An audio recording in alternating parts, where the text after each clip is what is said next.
जी 19 अप्रैल को वोटिंग होनी है और आज यहाँ पे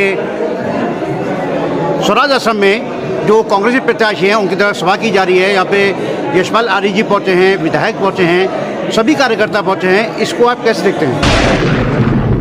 राजनीतिक सामाजिक जनहित की आवाज, हालात शहर के अंदर, शहरों गांव में जो 10 साल की जो भारतीय जनता पार्टी का जो कार्यकाल रहा है, जिसमें सोशल मीडिया, पत्रकार, टीवी चैनल, इनके माध्यमों से ही सरकार का महिमा मंडन हुआ है।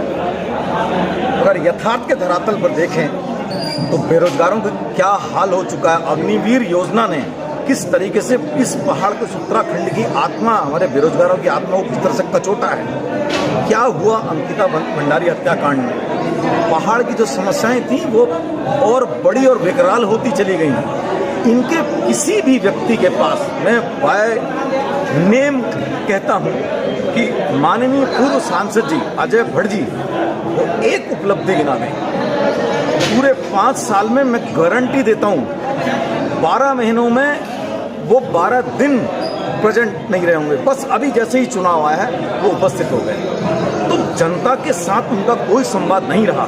और ये भी सत्य है, हम ये मानते हैं कि कहीं ना कहीं किसी ना हर पार्टियों में कुछ ना कुछ कमी होती है, लेकिन आज ये चुनाव जनता लड़ाएगी, युवा लड़ाएगा, यूथ लड़ाएगा, बेरोजगार लड़ाएगा, महंगाई से त्रस्त जो परिवार हैं वो इस चुनाव को लड़ाएंगे। ये जनता का चुनाव होने जा रहा है। क्या किस तरीके से इलेक्ट्रल बॉन्ड के नाम पर भारतीय जनता पार्टी ने उगाही की, एक रैकेट चला, और मैं समझता हूँ विश्व का सबसे बड़ा, अमेरिका तक को कहना पड़ा। मतलब जिस तरह से अमेरिका पाकिस्तान को ट्रोल करता था, आज हमारे देश के अंदर अरबों खरबों रुपया उगाही के रूप में आया। अगर उस पर हमारे युवाओं को वास्तव में अपने मन के हृदय से सोचना पड़ेगा कि सिर्फ और सिर्फ राजनीतिक चश्मे से मत जिए, सिर्फ धर्मांध होकर किसी चश्मे से मत जिए।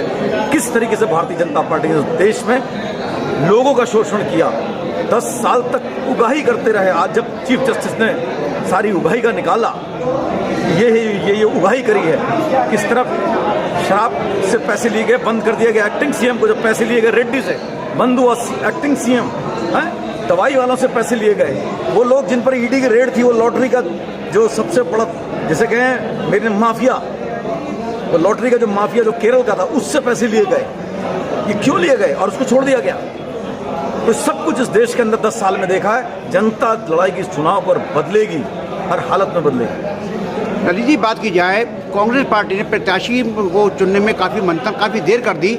और यदि वह भी बात की जाए, नरेंद्र तिवारी के परिवार के जो दीपक गुलोटिया हैं, 17 साल की उम्र से कांग्रेस पार्टी में सेवा दे रहे थे। आप भी एक युवा नेता रह चुके हैं। पार्टी में कहीं जो ये गुटबाजी तो देखने को नहीं मिली, जो जिसको टिकट का हकदार था उसको ना देकर टिकट कहीं और दिया गया।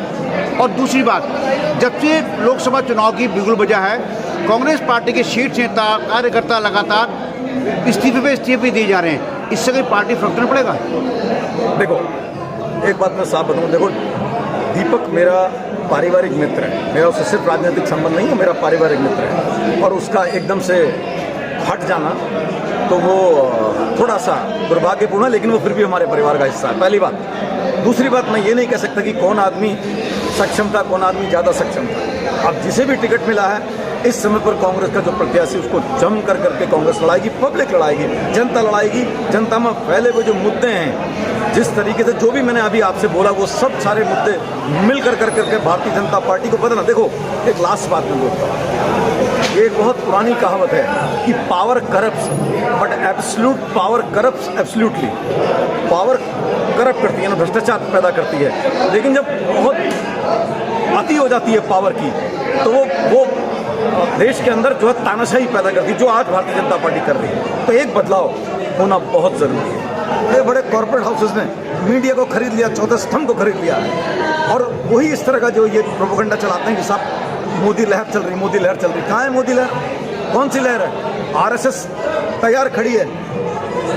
इस चुनाव के तुरंत बाद कुछ लोगों को, कुछ गुजरात गैंग को विदाई देने के लिए तैयार खड़ी है। कोई मोदी लहर वहर नहीं है। जनता इस चुनाव को लड़ा रही है, जनता की लहर है। जनता बताएगी कि धर्मांधता की आड़ में आप इस देश की अस्मिता, इस देश को कि 75 साल के जो इतिहास इस देश का रहा है, वो देश जो फर्श से अर्श तक पहुंचा है, जिसमें सारे हर पार्टी के लोगों का, पूर्व प्रधानमंत्रियों का योगदान है, वो वाला देश हमारा है। 10 साल राज कर लिया ना, जैसे कर लिया तैसे कर लिया, ईवीएम से कर लिया, कहीं कर लिया, ईडी से कर लिया, समझे, ईडी के थ्रू कर लिया, सीबीआई के थ्रू डरा करके सारे जो है हथकंडे को साथ ले लिए, है ना, सारे हथकंडे अपना लिए। अब लास्ट में पब्लिक के पास है, पब्लिक इस बात का जवाब देगी। धन्यवाद।